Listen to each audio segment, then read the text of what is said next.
presented by DNS Entertainment। जी हाँ दोस्तों, आप सबको नया साल की ढेर सारी शुभकामनाएं। और हम पूछना चाहते हैं कि आप नया साल में क्या करने वाले हैं, तो कुछ कीजिए मत, लगाइए बंशीधर चौधरी का गाना और होने दीजिए धूम धड़ाका धूम।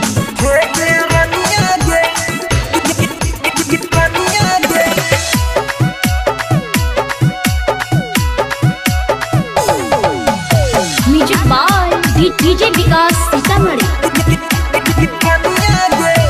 राजगीर पटन रांची, राजगीर पटन रांची, छोड़े नहीं ताल। हे गे रनिया गे, हे गे रनिया गे, चले मनैबै मुंगेर नया साल। हे गे रनिया गे, चले मनैबै मुंगेर नया साल। राजगीर पटन रांची, राजगीर पटन रांची, छोड़े नहीं ताल। हे गे रनिया गे, हे गे रनिया गे, चले मनैबै मुंगेर नया साल। हे गे रनिया गे, चले मनैबै मुंगेर नया साल। डीजे विकास मटियार कला सीतामढ़ी।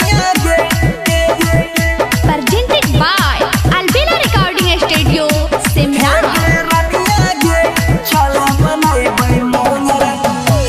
बड़ी मजा अइतौ जब जइमे हमारा झुंड में, डुबकी लगाई के खूबे नहैबै ऋषि कुंड में। बुझली गे चल, बड़ी मजा अइतौ जब जइमे हमारा झुंड में, डुबकी लगाई के खूबे नहैबै ऋषि कुंड में।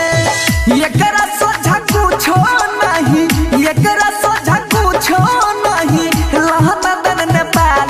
हे गे रनिया गे, हे गे रनिया गे, चले मनैबै मुंगेर नया साल। हे गे रनिया गे, चले मनैबै मुंगेर नया साल। डीजे विकास मटियार कला सीतामढ़ी।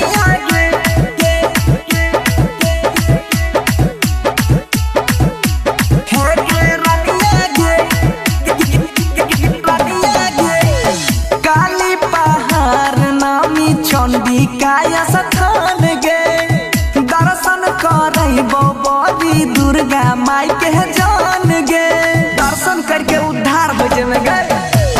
काली पहाड़ नामी चंडिका स्थान गे, दर्शन करैबो बड़ी दुर्गा माई के जान गे। राइटर सोनू मनीष, राइटर सोनू महेश, जाय छै तत्काल। हे गे